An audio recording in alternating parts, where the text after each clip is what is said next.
Hi guys! Welcome back to my YouTube channel. It's me, Nino, creator of Hey Netting. In today's video, i-share ko po sa inyo kung paano ako gumawa ng aking YouTube banner. So, ang kailangan pong apps for this video is itong app na Phonto and PicsArt. Both application po is available sa Android saka sa iOS device. So, i-open po natin ang app na Phonto. Then, click nyo po yung camera. Then, click plain image.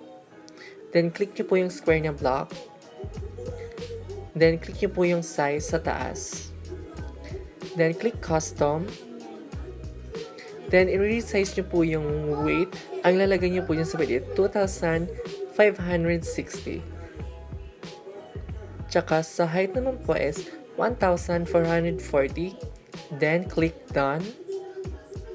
Then, dyan po sa may color, pwede ko pumili ng color background na gusto nyo.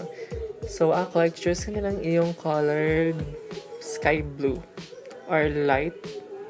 Then, pag okay na po, click apply. Then, sa upper rights po, i-click nyo po yung parang arrow. Click use and save. Then, click nyo po yung background yun. Then, add text. Dito na po kayo mag-add ng yung channel name na sa inyong blog or sa YouTube channel nyo. Then, ako is Hey Nothing lang naman yung channel name ko. So, ilagay nyo na po yung channel name nyo.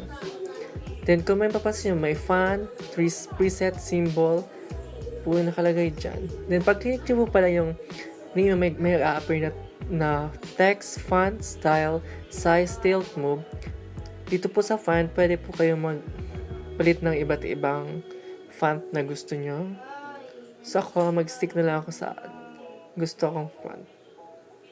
Then, pag click nyo po yung style, lalabas naman po dito yung mga text na gusto nyo sa channel name nyo.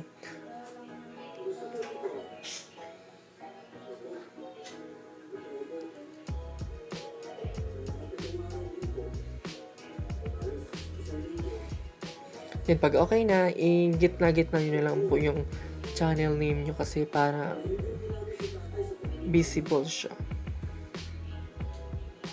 Then, dito po sa may apat na para pahigang guhit dito sa may lower left side, pwede po kayo dyan mag-add ng image na gusto nyo.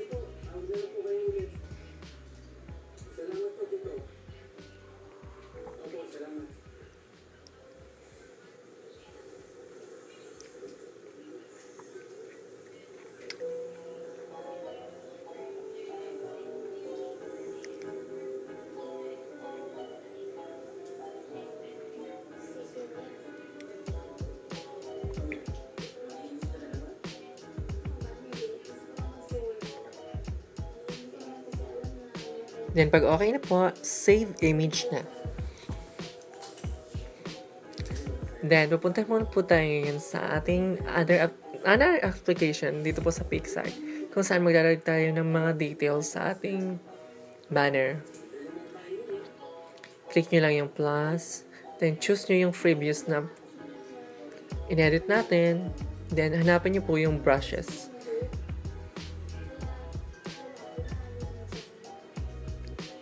Then, pili na lang din po kayo kung anong gusto nyong style or design para sa inyong banner.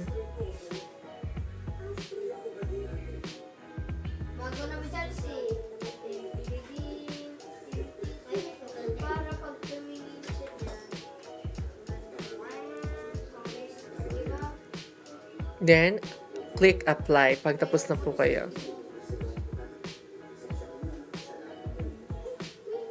Then, kung gusto nyo po, pwede nyo mag-add ng social media nyo.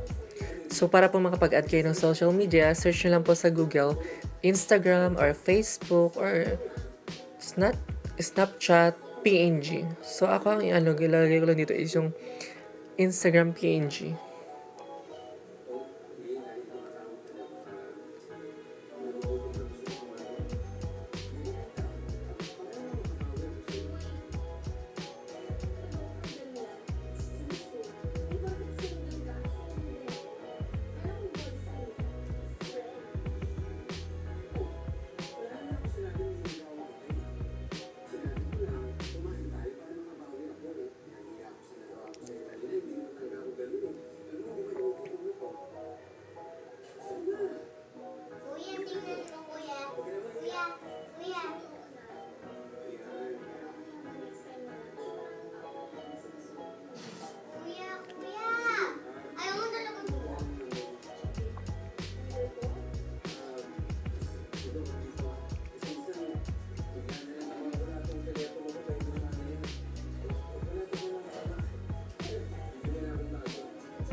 Then, pagtapos na po kayo, click next, then save.